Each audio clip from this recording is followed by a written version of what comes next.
It's fatally flawed. Step 1. The voting system is the problem. People are up in arms about the state of the world right now, and the only thing we seem able to agree on is that we have a problem. The issues themselves are vitally important, but many of us are starting to realize that to fix any of it, we need to get to the root of it all. We need to be able to work together and make collective decisions that represent the will of the people. Election reform is a big field, and there are a number of ways that we could patch things up, but we're going to focus on just one thing here in this video. The cornerstone of democracy is our voting system, and the heart of the matter comes down to how we fill out our ballots and how we vote. Imagine if everyone could just vote their conscience without worrying about what everyone else was going to do. What if we knew that our votes would make a difference, even if our favorite couldn't win? What if our voting system was fair and impartial and didn't give anyone an unfair advantage? Our current voting system, plurality voting, fails at all these measures, and in fact, it's one of the worst, least accurate, and least representative voting systems out there. It's basic bad design, and we can do better. A major fatal flaw with our current voting system is wasted votes. Voter turnout is abysmally low, and when you go out and talk to people who say they didn't vote, you get an earful. The system is rigged. We already know who's going to win. Oregon always votes blue anyways. I can't stomach voting for the lesser of two evils. The candidates are two sides of the same coin.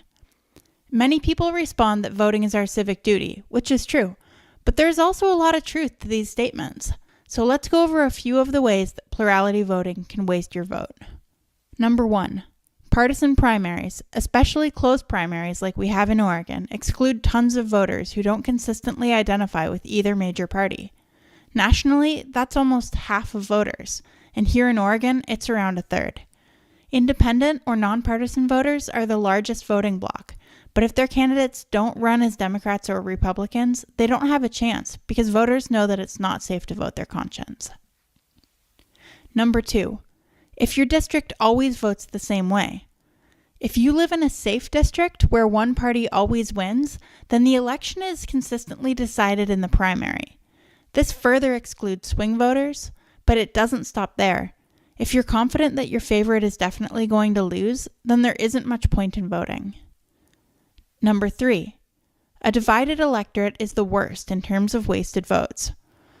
Every time a voter casts a vote for someone who isn't one of the two frontrunners, they risk having that vote backfire, which can actually help elect their worst-case scenario. This phenomena leads to all kinds of strategic voting, bullying those that won't fall in line, and even non-representative outcomes, where the candidate who was the clear favorite loses. The whole point of an election is to find out which candidate has the most support, but sometimes an election fails to do that. Many voting systems have an Achilles heel, and for our system, the fatal flaw comes into play anytime there are 3 or more candidates in a race. The more candidates, the more likely we are to elect the wrong winner. The problem is that any voter who likes more than one candidate is at a huge disadvantage because they can only vote for one or the other. Unless voters in each camp come to a consensus on where to put their muscle, they can end up divided and conquered. Voters learn the hard way that it's not safe to vote their conscience and that they have to vote for the lesser of two evils. In election jargon, this is called the spoiler effect. This divide and conquer scenario happened recently in the 2016 Republican primary. The primary had a lot of viable candidates, and at the beginning of the race it was hard to tell who the frontrunners were. This is an oversimplification, but on one side there were a lot of party line Republicans like Ted Cruz, Marco Rubio, Jeb Bush, and John Kasich. They had their differences, but many of their supporters overlapped and would have preferred any of them. On the other side was the outsider candidate, Donald Trump. Party line Republicans were a much bigger group than the Trump supporters, but since they didn't unite against him, their support was splintered. Trump probably would have lost to any one of them in a one-on-one election, but with them all divided, he was able to win even though he was only preferred by around a third of Republicans at the start of the primary. As the primary progressed and it became clear who the frontrunners were, voters got more and more strategic. Instead of voting for their favorite, people voted for the frontrunner that they preferred, but it was too late and the vote was already split.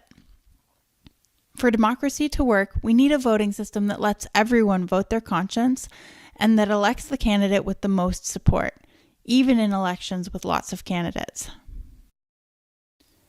Outsiders like Trump, Bernie, Stein, and Johnson deserve a fair shot, but if they don't run major party, they don't stand a chance.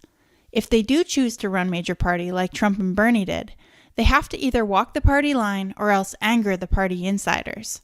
This sets candidates up to run a dishonest campaign, or at best, waters down the message of the major party platforms. Dishonest candidates give all politicians a bad name, so wouldn't we be better off if candidates weren't pressured into walking a party line that they don't agree with? Even if the major parties do manage to get their own members in line, a third-party candidate with a minority of supporters can be enough to throw the election. It doesn't matter how many people didn't bother to vote or how the major candidate didn't reach out and expand their base. The third-party candidate makes an easy scapegoat. We don't have to look back far to see this in action. In 2000, Green Party candidate Ralph Nader was blamed for costing Democrats the presidency. And in 1992, the independent Ross Perot was blamed for costing Republicans the presidency. Voting system reform isn't a third-party issue. This is a nonpartisan issue that everyone should unite behind. A voting system should let everyone vote their conscience. A voting system should actually elect the candidate with the most support. A voting system should work with any number of political parties or candidates. Plurality voting fails miserably by every measure, and we can do better. To find out what our options are, click the link below in the comments and check out the next video in this series.